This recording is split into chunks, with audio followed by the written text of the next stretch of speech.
The closest human experience to that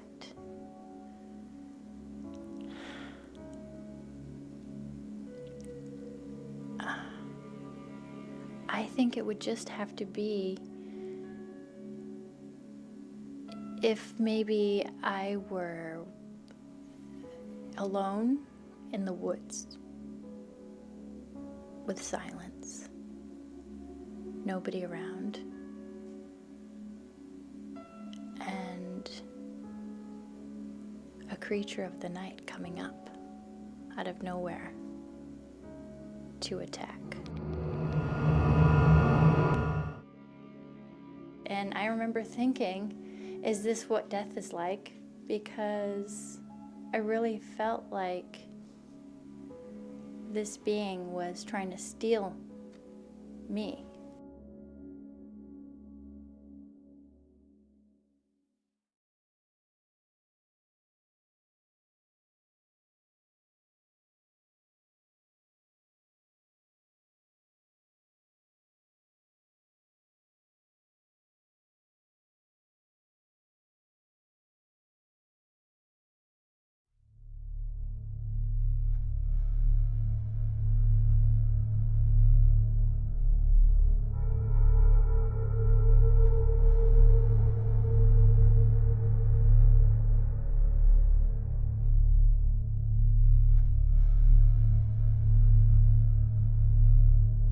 I'd like to know how many of you have ever woken up unable to move or cry out, can't move a bit, can't say anything.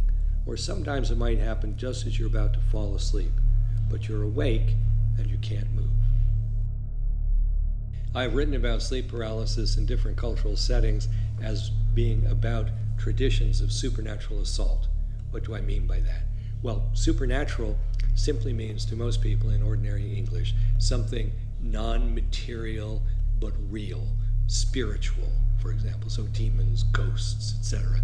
would be supernatural.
And I remember waking up and being like, don't move.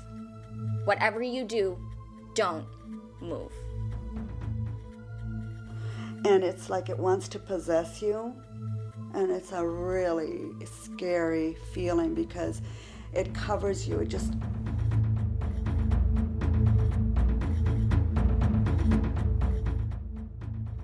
Now, why is it that some people think that this can kill? Well, first of all, it feels like you're going to die.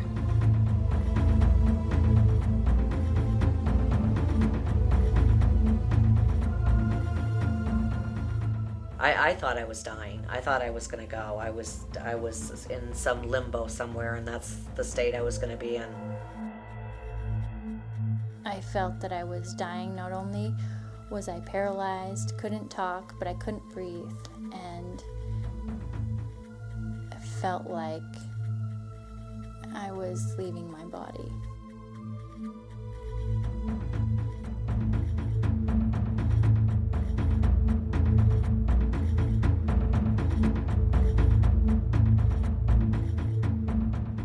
The idea in Cambodian culture is if you awake from this and you have your heart is pounding, you're dizzy, you have these symptoms. The idea is that this has frightened you so much that your soul may be displaced from the body, which can cause you to die.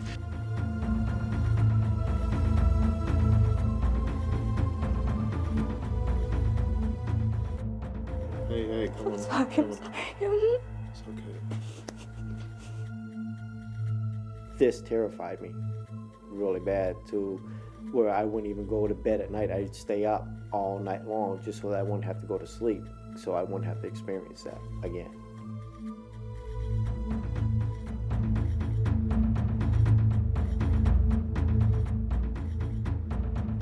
You can't shout, you can't move. You feel yourself wanting to actually scream and want the sound to come out, but it doesn't come out. Horrible feeling, really horrible, really, really scared. How she kind of slowly walks through my door. Her back is hunched over. She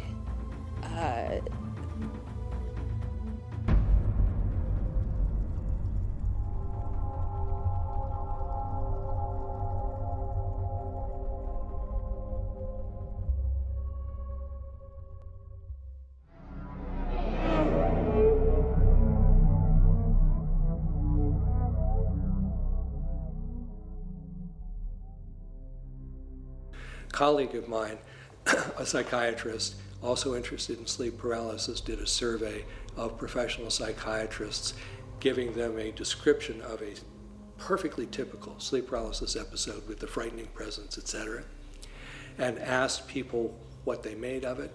Over half of them diagnosed it as a psychotic episode. Most of them thought the person was schizophrenic. That's appalling. So what do you think about a culture where it's okay to talk about that and nobody thinks you're weird? I think it'd be really neat, because I know in our culture, the first thing anyone would say is you're crazy, seek help. That's definitely the first reaction I would have, and that's the first reaction I think that most people would have. And I didn't want to talk about it to anybody because it sounds silly. Nobody wants to believe that there's something else out there other than what they can prove or see. Physicians don't ask about sleep paralysis. They don't know what it is. Even if they said they had it, most patients told a physician they wouldn't know what it was. Because it's not acceptable in our culture to, because a lot of people think you're wacky or something if you say this. So I always describe it as being part of some kind of a sleep nightmare kind of thing. I always ask people if they have ever told anyone else, and if so, who, and then to tell me something about what happened. And one woman in a survey I did up in central Pennsylvania said that the only person she told was her priest. And when she told her priest, his response was, "Oh, I'm so glad that's happened to someone else." Because it had happened to him and he didn't know anything about it. And her asking him for help was helping him because he found out that he wasn't the only one, which is ironic because 300 years ago, any priest on earth would have known what it was and would have known what to tell people to do. But patients will frequently go to physicians, talk about this sort of thing, and they'll be thought to be psychotic. They'll think they're crazy. He's seeing, like my one patient said, they saw this creature floating towards them, and the physician might say, "Were you awake when this happened?" They probably would say, "Oh, I was awake and I saw it." And they might be treated with a medication for being psychotic. People don't really talk about it. I've never really talked about it. I have never sat down with somebody and been like, "Let me tell you what this feels like." Because nobody understands. So you add craziness to primitive, uneducated, naive, credulous.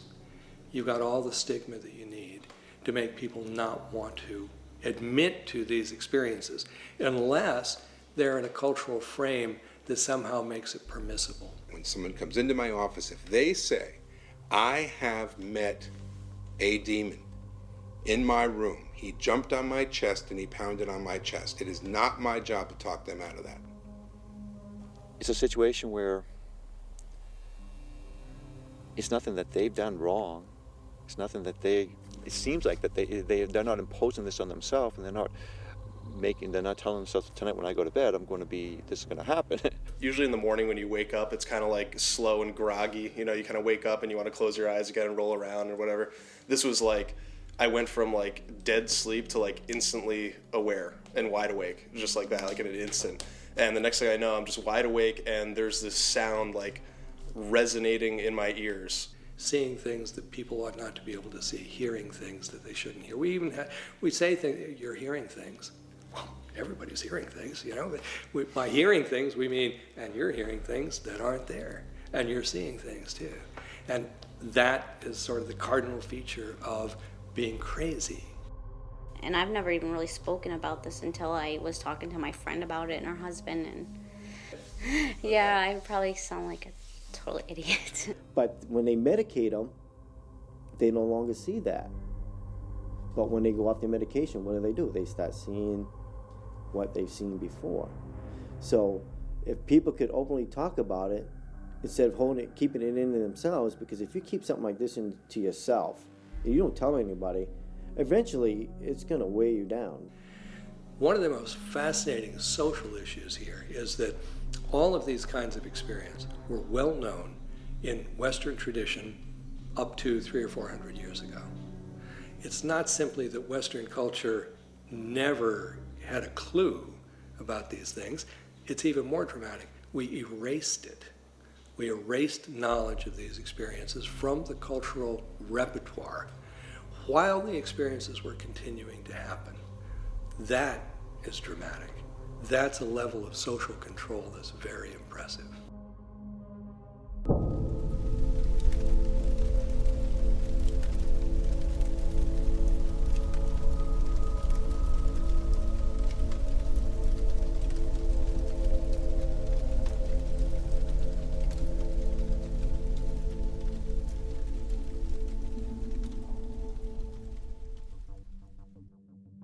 From what I think it is, from years in sleep, and sleep paralysis is just a quick phase change, like some people would say, some awake to asleep.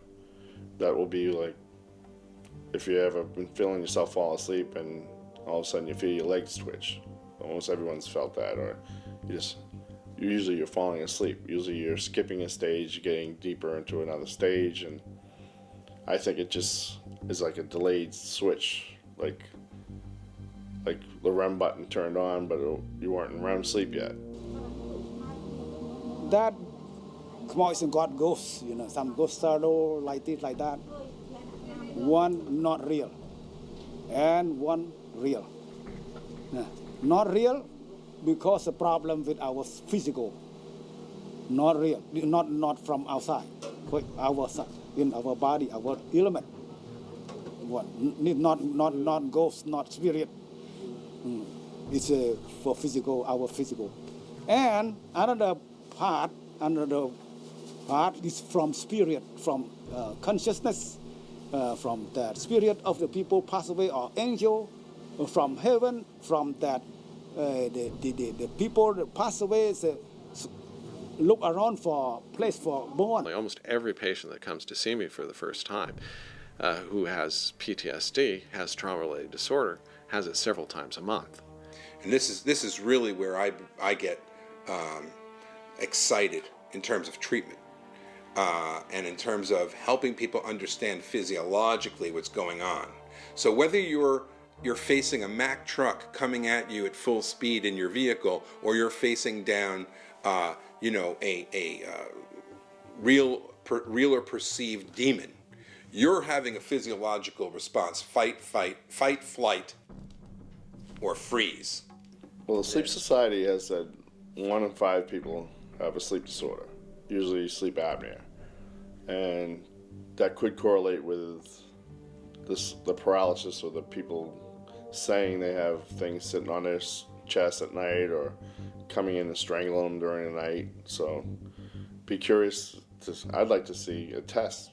If you got one of these people that say, I'm having people come in and choke me every night, have a sleep study done and see if they have sleep apnea. That one theory of it is that if you have this elaborate frame on it, once you have it once, it keeps happening. Because if you have it and you think it has this great meaning about your spiritual state, and it causes you to have flashbacks and gets you so anxious, that gets you more anxious. And when you get more anxious, you're going to have more sleep paralysis. It's an attack, and if someday, and what I'm trying to do by staying close to the data, I'm not trying to insist, well, therefore it's gotta be supernatural. I'm just saying, well, if you don't like the supernatural explanation, tell me the other explanation.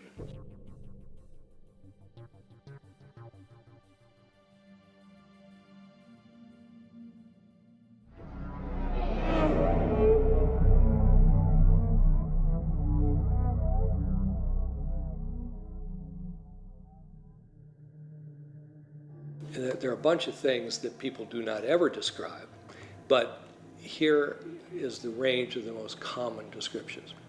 First of all, humanoid, usually. Not always, but looking generally like a human figure, usually dark. A lot of people have told me that they started calling it the shadow man to themselves. It's not always male, but it frequently is male. Shadow man is a common sort of spontaneous label that people put on it. It's usually sort of normal human size. Sometimes it's smaller, and sometimes it's quite large, 7 feet or taller, but never gigantic. Sometimes it is more like a cloud or a mass of some sort, like a cloud or vapor coming toward you and then surrounding you. A number of people describe that. That's less common than the humanoid form. And fairly often people describe a presence that they can't see, but that they are aware of, both where it is, where it's moving, what it wants, that sort of thing, what it intends to do, that it intends to hurt them, or some people often say they're sure that it wants to kill them. Well, I remember I was laying in bed. It must have been fairly late because the house was quiet. I remember laying on my back, like sort of, and the bed was positioned so that I could look down the hallway into the kitchen. But I was laying there, and I may have been half asleep, on the edge of going to sleep. I don't remember exactly, but I do remember hearing these sounds in the hallway. And it's sort of like it went from quiet to all of a sudden I'm hearing these different noises or voices or of these.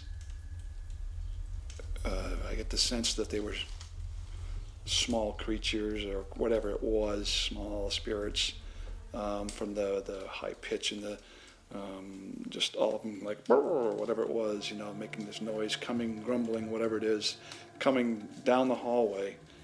And instantly, within a few seconds of hearing that, I felt something sit on my bed. I felt a heavy weight, like a person had come into my room and sit on the end of my bed over to my left.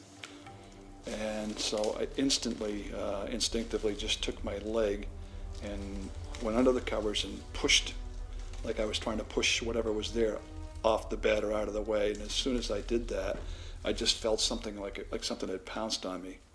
And I was like paralyzed to the bed. I couldn't move. I'm laying on my back, and I just felt this heavy weight, like something was holding me down, keeping me from moving. And I was panicked, and obviously. And I don't know how long it lasted. It seemed like 15 or 20 seconds, and then it just ended as abruptly as it had started. I'm asleep, but I can feel it coming into my room.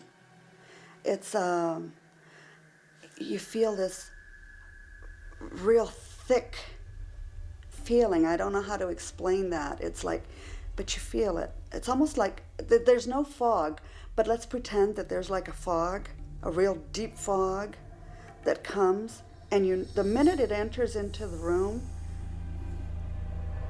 I know it's there. And I'm like, oh no, I've got to wake up, and I'm awake inside, but I'm not, my eyes aren't open.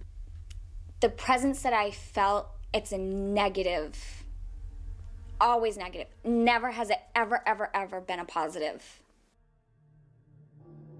When somebody says, describes it as a dead person at times, and in Spanish is some people call it se subió el muerto, meaning that the dead thing came on me.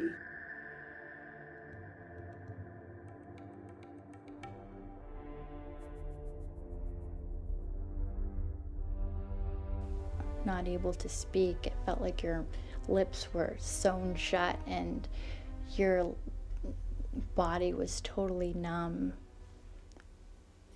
Then I felt he was coming.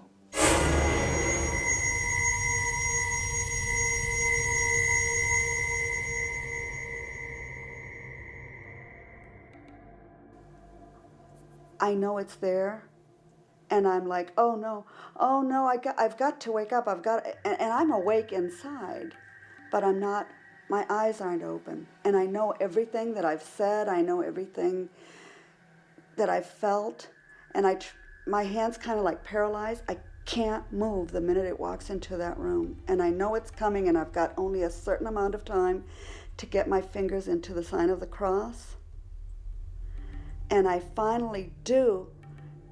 And it kind of like stops some of the strength that it's come in with, but not totally, because it starts at my feet and it crawls up me.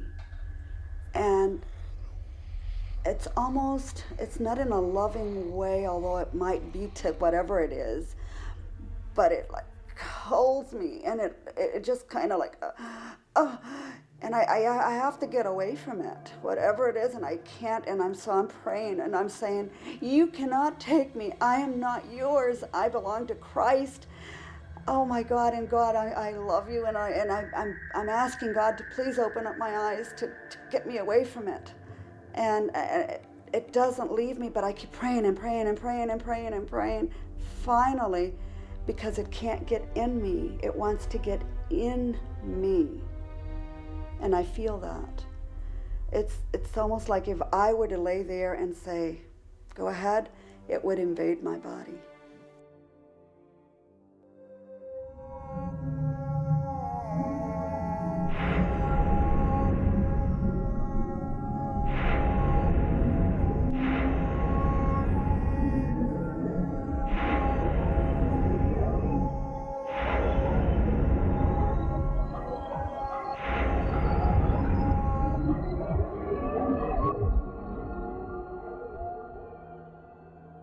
I'm pretty sure he's male because he has tried and has like had sexual contact with me. He'll like hold me down on the bed and my arms will be pinned back like this. And I don't know why, but I do sleep in weird positions, but my legs would be open and my arms would be up, and all of a sudden I feel this weight on me. And then someone trying to be in between my legs, and then they do it. He feels and then stops. And then I breathe again and he's gone when he's done. And that's happened to me more than once. And it's very, very uncomfortable and hard to talk about. I don't like to be touched sometimes now just because of that. I don't know. And you're saying it's literally sexual intercourse? Very. Yes, sexual intercourse, like he wants to be in me and has to be, and he does. These are traditions of assault because people feel attacked. You are paralyzed and then something comes and presses on you or threatens you. That's an assault, an attack, whether it's being done by a burglar or a terrorist or a non-material entity of some kind. It was a physical feeling. It was all physical. Like, the thing on me, like, it felt like rape, I guess you could say. I mean, it just totally took over my whole body. I mean, I'm held there as this ghostly image, I'm assuming, because I will not open my eyes because I'm scared to death. Scared to death that if I open my eyes, something worse would even happen. It's interesting about how this phenomenon, this experience of it, varies across culture. So in the Western tradition, there's often the succubus, the incubi theory. So often this being is seen as a sexual predator, male or female. I believe that the people that are attracting or are suffering sexual attacks may be subconsciously calling this in to themselves by the law of attraction. They are putting out such a need for a partner that they're not really being picky about what they're calling to themselves. And it's important to me to say, but don't say to the person who's had the experience and believes that it was supernatural that they're being irrational. They're not. They're being perfectly logical. And the more they know about the experience, the more logical their conclusion. Yeah. Sometimes I have been sleeping and then get woken up by either a whisper in my ear or something touching me. Then for a moment, I felt like I wanted to get up, and I also wanted to scream or have voice in me, and I couldn't do anything. I was completely paralyzed. And sometimes I was scared to even go to sleep because I would wonder, is this the night it's going to happen to me? I don't know if I can deal with this again. And it was, every time it was a battle of like good and evil. Calling it evil, I don't know. Is it evil? Is it unhealthy? We just know that some situations are happening out there that probably not, we can't always define with a formula or with have a definition that this is happening because things happen on a day-to-day. I think we all have experienced certain things in our life that we have no answers for. Her back is hunched over. She walks slowly, and then the next minute she's right there in my face. She has like blackish long hair. Sometimes she'll touch my face and sends, cold chills.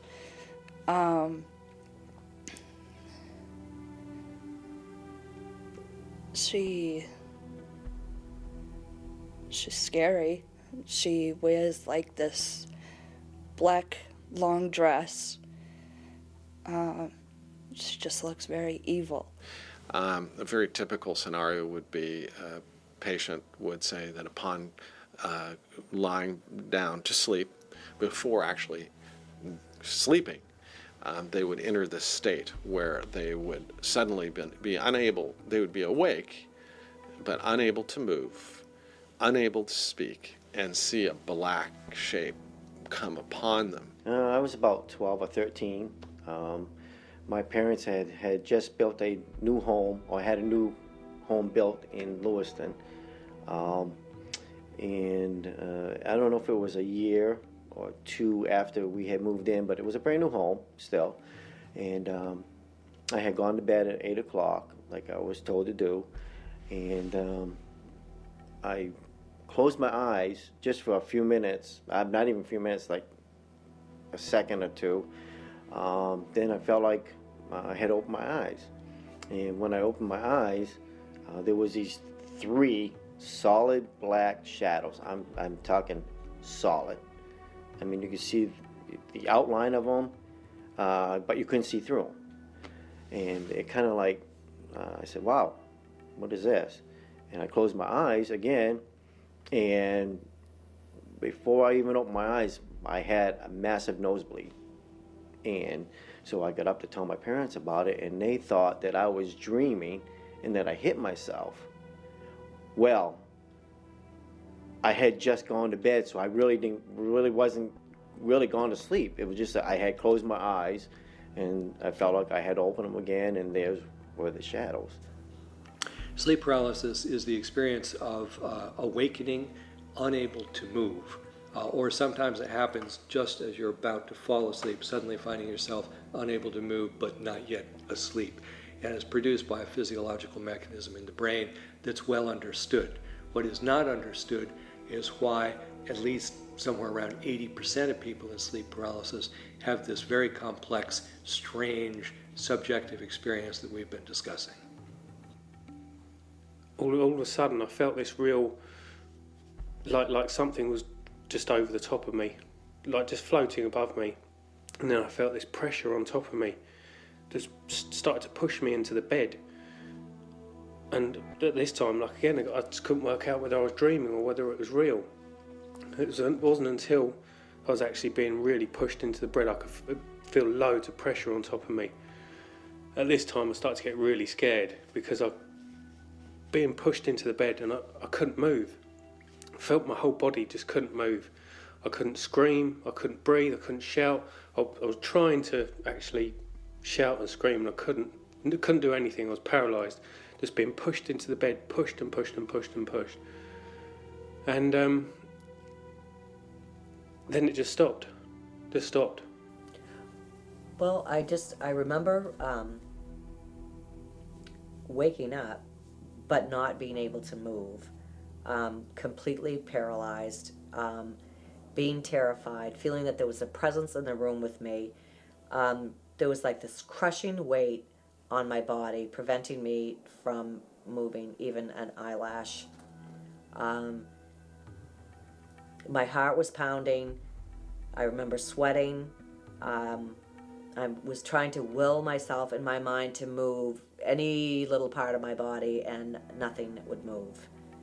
And this went on for, I don't know, it felt like forever, but it was probably 10 or 15 minutes of just terror.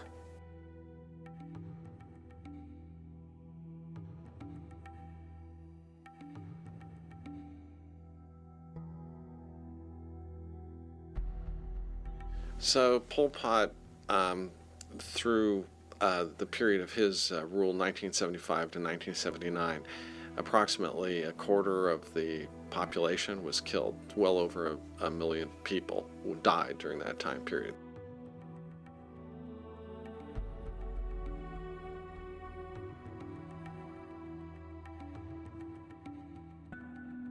Often patients have flashbacks of Pol Pot events, so that's how part of it feeds into the trauma story. So they go to sleep.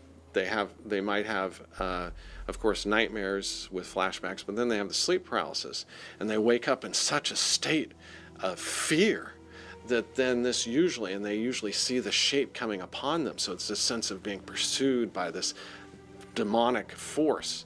And then they'll often have flashbacks of horrible Pol Pot events. So their father getting killed, seeing somebody eviscerated, where their chest, often they would take an axe and hit the back and take out the gallbladder of their victim. This was something that the Khmer Rouge did, and they would then take that and put it in a glass and drink it with alcohol as a way of taking the life force of the victims.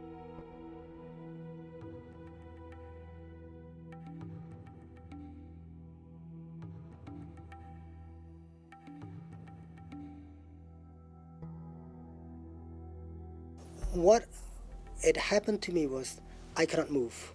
Okay, even though I tried to move, I tried to talk, I couldn't talk. And I don't know why, but I just But after I tried to do it, like for a few minutes, and then I can move my body, can move my arm, and then when I start to get up and I try to wake up my father, okay, say help me because the ghost is come to hurt me again. ពេលយើងប្រាស់ខ្លួនទៅដេកទៅវិញហ្នឹងពេលនោះដែលមានខ្មោចមកសង្កត់យើងឬក៏ថាជាអ្វីមួយមកធប់ទៅលើយើងហ្មង He said when he go to sleep he had a lot of bad dream and then become nightmare and flashback and eventually on and on over again and again back and forth and then he became had a bad dream about the ghosts that come to haunt him. He talked about that there are two men will die. One died outside the house. Okay, another one died inside the house. Also, there are women died inside the house.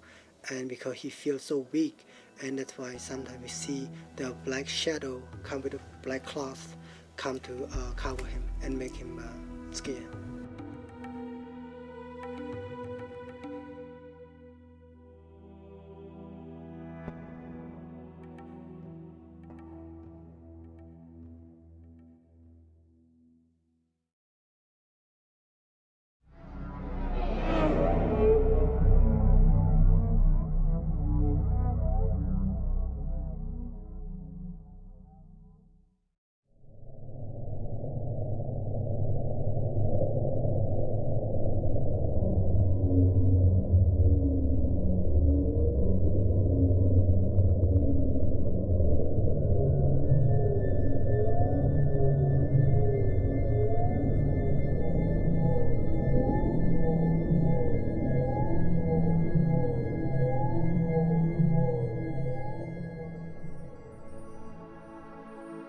So I began my fieldwork in Newfoundland, Canada, which is an isolated, remote place that I thought would be a good place to find antique beliefs, old-fashioned beliefs. It was a good place for that.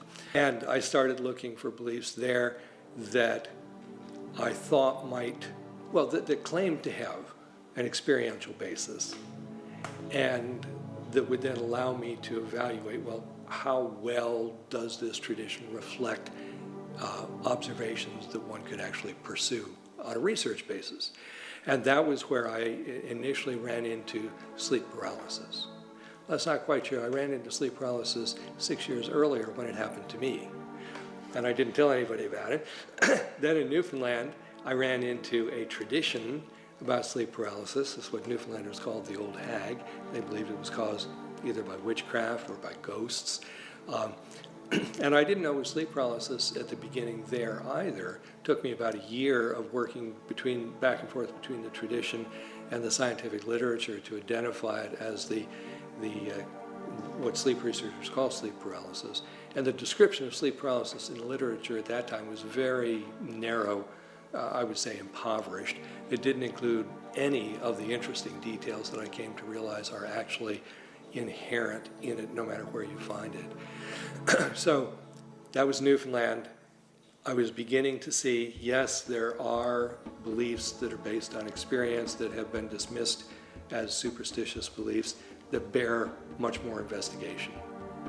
So if you were brought up believing that these demons exist, if you're brought up in Haiti and you believe in voodoo, then being cursed is real as real can be. Now that's an anthropological perspective that's hard for some people to accept, but I accept that.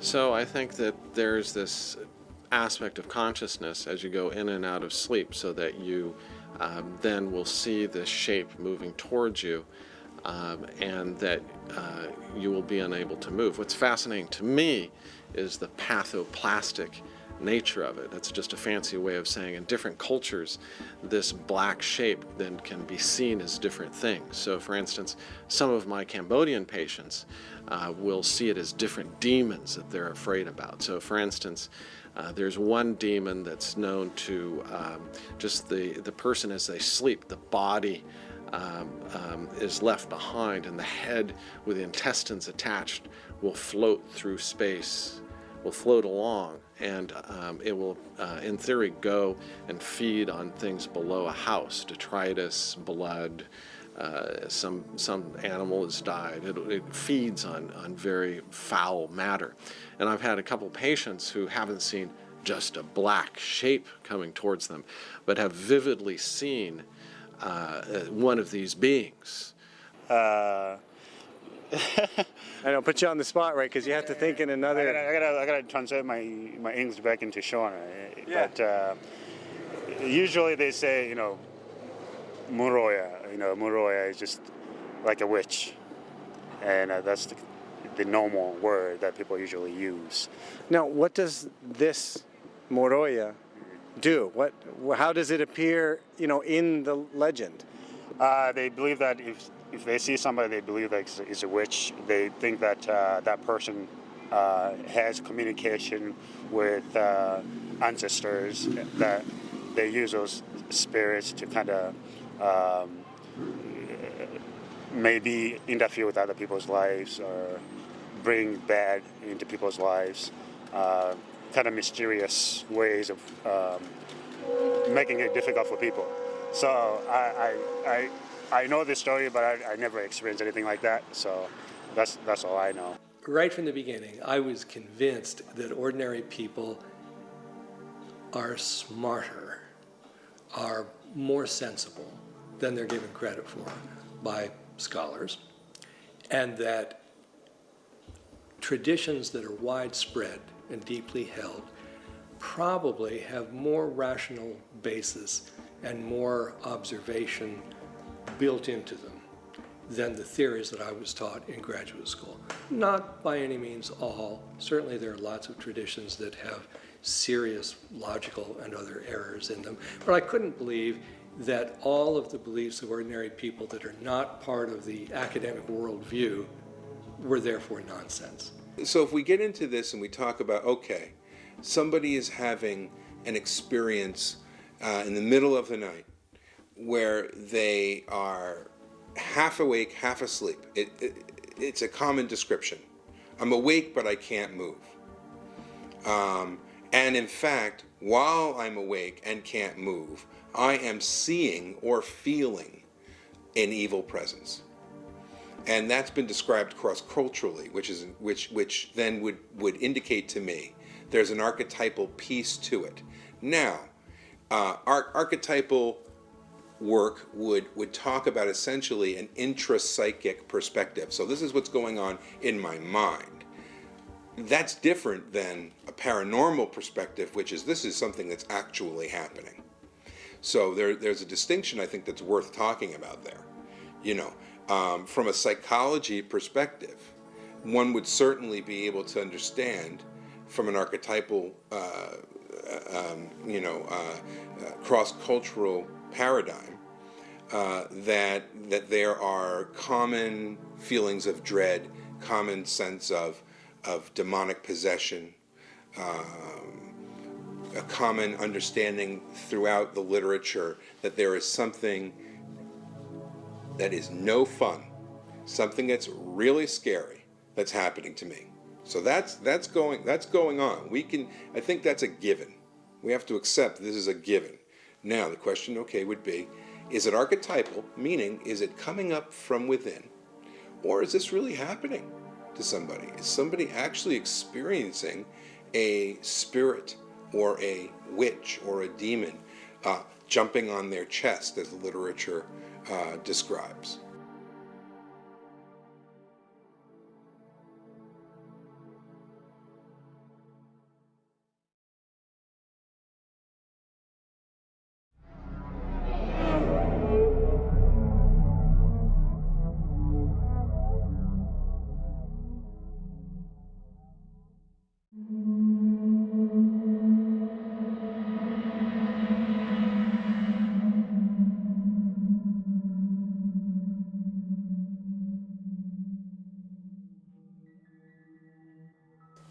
Simple thing. You don't have to be afraid. That's all it is when we get ready, when we're in a deep sleep, we get ready to travel, we do this subconsciously because we're asleep. We're not aware of it. We actually, our energy, our soul, our aura, whatever you want to call it, but the energy that cannot be destroyed, so I'm going to call it a soul, can actually go to the other side. And people think the other side is like way up there. Actually it's right there. There's no, because we're human, we want to put a space there. We want to put some kind of it's 2 feet over or 3 feet above the ground. It's just there. We're in the middle of this spiritual world, so it's all around us. So subconsciously, we go travel. We do our thing. We can visit friends on the other side, loved ones that have gone on. We go and learn. They say there are buildings there because it's a perfect world and you want to keep learning, you can learn. Your mind is forever. And we have forever. You can't destroy energy. I guess I don't know how to explain that in words. saying that I'm having an out-of-body experience and going into these different realms or different dimensions, and that this entity is trying to pull me back before anything disrupts that, and trying to protect me while I'm going through my conscious, my subconscious, and whatever else is after that, because there is an aftermath. There is an after of that. I truly believe that. And whether they're trying to protect me and that's why they've made contact or whatever, no way. It's too evil. It's too scary. Basically, it is that if sleep paralysis goes on for more than a little while, usually the episodes are fairly brief, seconds or minutes. But when an experience goes on 10, 15 minutes or longer, which they sometimes do, it becomes more and more common for them to turn into out-of-body experiences. And I know people who actually use sleep paralysis intentionally and cultivate sleep paralysis in order to use it as a path to out-of-body experiences, which is, to me, very interesting culturally, because it's something also that I had encountered in some shamanic traditions in other cultures. Well, I personally am very much interested in the out-of-body experience, so I would really like to see you investigate further that and get maybe the connection to the paralysis that people have, but to just definitely go into the out-of-body, because I think that is the connection to the communication, new ways of communicating with one another and with other entities on the planet that would be really exciting. I wasn't scared. I can remember thinking, hey, this is pretty cool, floating around. And then I kind of realized what was happening. And I kind of still felt a connection to my body. And at one point just kind of being brought back. When we're done with our traveling, whatever it is, when we come back into our bodies, sometimes it's such a force because we have to stop. This is the hard part, because we're humans. We don't understand this. We really don't. We just know we come back into our bodies. Somehow the energy goes. Whoom. Well, what happens is people sometimes will wake up. We'll wake up as we're coming back into our shell. Okay, that's the pressure you feel. That's the fear you feel, because it's such a volume of force coming back in. Lots of some with these so-called night terrors go, you know, and they wake up and they feel like, oh my God, I feel like I was choking, or oh, I felt this heaviness on me. Have you ever woken up at night and been unable to move? Yes. Anything else happen in addition to that? Well, I'm not really sure how to explain it. I just, like, during the night, I just was sleeping and I, like, floated up to the ceiling. It was really weird. I floated up to the ceiling and I could see my daughter and my daughter's father and myself, and I was just, like, floating up to the ceiling, and then I thought I was dying, but I didn't really know. And there's Johannes Kepler who was saying, I'm awake when you are asleep. This means, with other words, when the ego, the true human being, is asleep, that's when finally the true being, the unconsciousness, is able to become free. That's why we feel the flying. We want to become free, but it makes us consciously aware. When sleep paralysis happens for a certain period of time, 15, 20 minutes, then astral travel, astral projection, the act of actually leaving the physical body, is a means of escape, because then they're safe. They're not in that physical body that's experiencing that physical fear. I would say if I was going to another dimension, I'm not coming back. And that's really scary. That's kind of like what I'm trying to get away from, is going into these other dimensions, because you're not going to get away from it.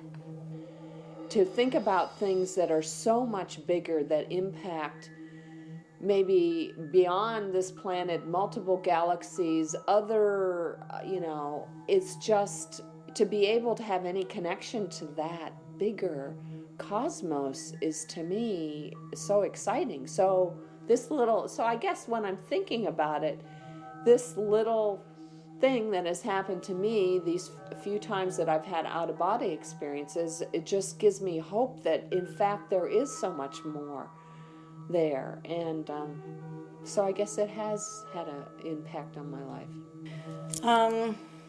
I believe that there are many different dimensions. I believe that there are portals in time. Einstein used the term spooky force, or spooky action at a distance, to describe what he didn't like about Newton's theory of gravity and some of the aspects of quantum theory. Scientists often talk about spooky forces and how you want to make sure you don't start putting spooky forces into your theories. And that's a central characteristic of the modern attitude. And these experiences look like they include exactly what you would call a spooky force, a non-physical reality.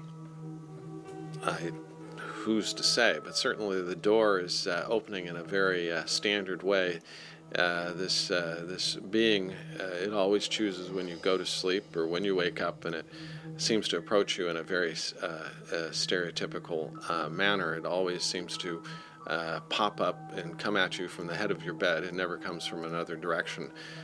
It's sort of like between the two bedposts there. It's its landing pattern. It's conceivable. It seems extremely unlikely to me, because why wouldn't you see in other?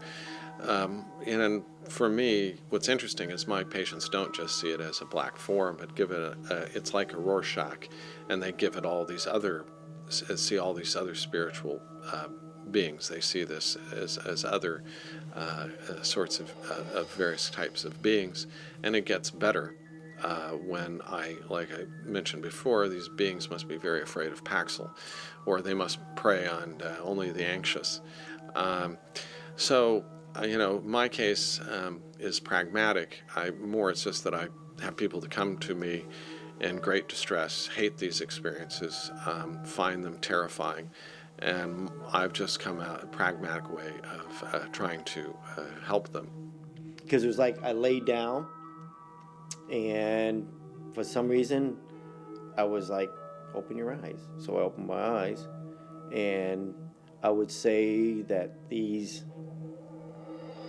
dark black things, whatever they were, three, I'm talking three side by side, was no more than like maybe 2 feet from my face, if even that. Because you figure I'm laying on the bed, and I'm laying, usually I lay on pretty close to not the edge of the bed, but within reason close to the edge, and there they are, so and as fast as they were there, as fast as they were gone. You know what I'm saying? It's like holy crap, it's there they are, you close your eyes and they're gone.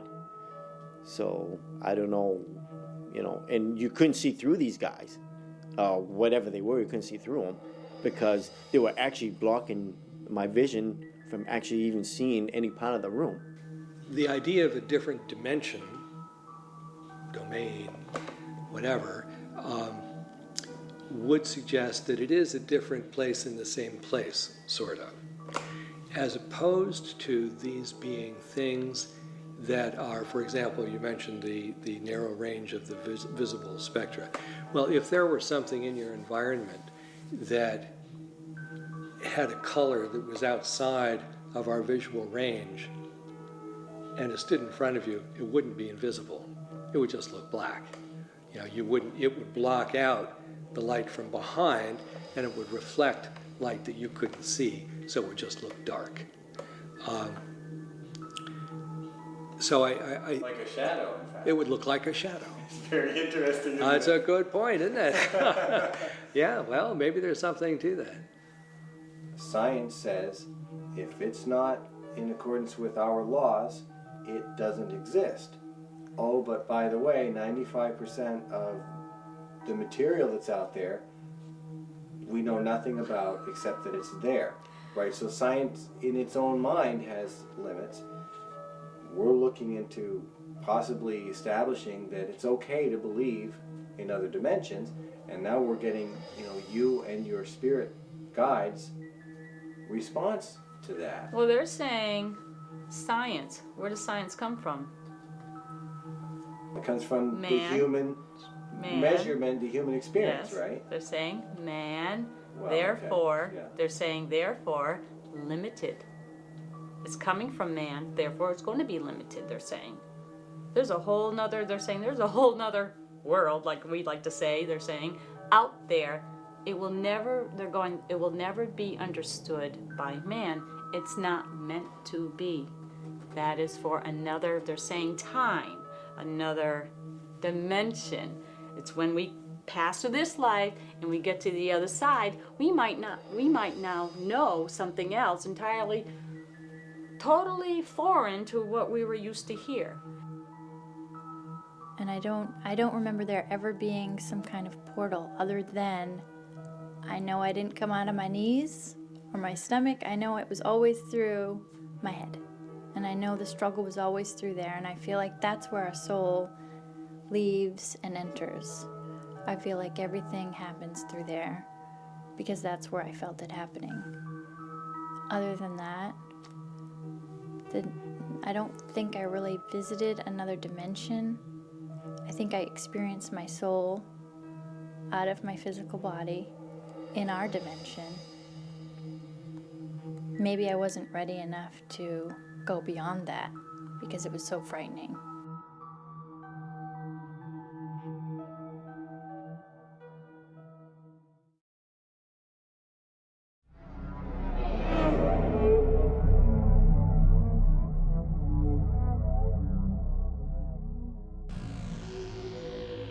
When I'm at my house alone, I'm really sometimes terrified because I'm afraid I'm going to see those things again, but I haven't. It's still in the back of my mind that I might experience it again. So if I fall into a real deep sleep, it will get me. But as long as I stay awake inside of me and I'm praying and I've got what I can do with the sign of the cross, it cannot penetrate me. It's not surprising that a person who has multiple sleep paralysis experiences with a terrifying presence and can never tell anybody about it walks around with a really big load to bear. I take an anti-anxiety kind of a medication to be able to relax enough to let my body fall asleep. And it's a natural sleep. It's not like a comatose kind of a sleep. I still dream. I still wake up in the middle of the night to go to the bathroom or to get a drink of water. But it just kind of takes the edge off, I guess. I think a pretty common experience is, I need this to stop. How do I get this to stop? How do I cope with this? I can't think of anything good that came of it, other than I do believe that there's real evil out there.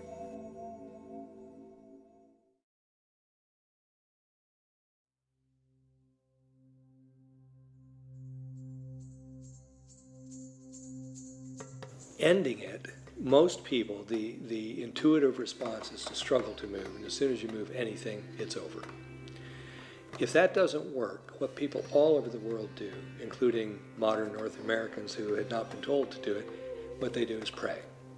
And in almost all cases, people told me that as soon as it occurred to them to pray, it went away. Usually when somebody has this, they'll say you should go to the monk, and the monk needs to look at your level of Eliase, which is your luck level, or whether you have high bad luck. This is what everybody will say. So the family will often take the person to the temple, or they'll go on their own, and the monk will ask the birth date, and he will, in some cases they have a wheel, and they'll calculate where you fall on the wheel. There's one of these. On one part of the wheel, there's something called gruach gabot ga, meaning bad luck, cuts off your head. And it means that your state of luck, as they call it, is horrible, and it usually lasts for a year. Then they'll do something like a water anointing ceremony where they'll simply make holy water by chanting, sort of sending power into the water, a candle dripping into the water, the sense of transferring sacred energies into the water, and then we'll sprinkle this on your body to increase your force. We'll tie something around your wrist and we'll chant and call your soul into your body to strengthen you. It may tell you to recite the name of the Buddha as you go to sleep, so you'll be protected. At nighttime, before they go to sleep, go into a meditative stage and surround yourself with light. Maybe also apply a code, a gauze of light, and put it around your body. Or just imagine you're in a bubble of light and you are protected. There are certainly several different methods people can use to calm the body. What we know is that breathing deeply through the nose and out through the mouth 3 times. 3 seems to be the magic number.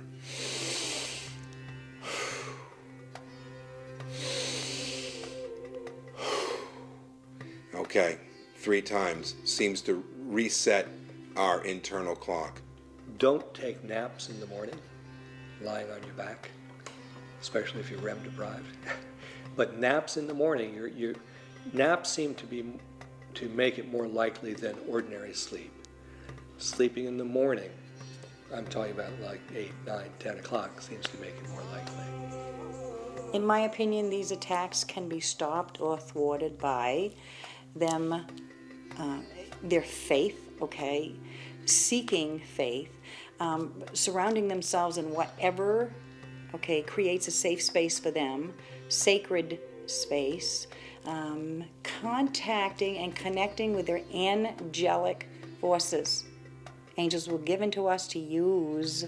We truly need, and I don't mean to sound preachy about angels, but truly, utilize your angels. They're there. Utilize them. Don't sleep on your back. It's not a good idea to sleep on your back anyway, orthopedically. And somewhere around 70-75% of, in my data, all sleep paralysis attacks happen when you're lying on your back. What I usually do also is I've learned to sleep on my side, on the right side or the left side, but I don't sleep on my back and I don't sleep on my stomach any longer. If you've never talked to anybody about this, you should. You'll have more friends, a closeness with them is what I mean, more of a closeness with all these people that you didn't know was there, if you can just find the right person to talk to about your inner self and let them know. It could be your closest friend you don't even know. So get enough sleep. If you wake up from sleep paralysis during the night, don't go right back to sleep, because if you do, it's very likely to happen immediately again. Get up, just walk around a bit, have a glass of water, then go back to sleep. That makes it less likely to recur. If you find that you're experiencing something that's disturbing, it's incredibly important to look for help and to talk about it. And you won't get locked up and you won't get put on meds. And in fact, you may become leaders in this new evolution of human psyche, this transpersonal experience that many of us feel and experience, but have not yet been able to put into words. I can't believe I'm not alone.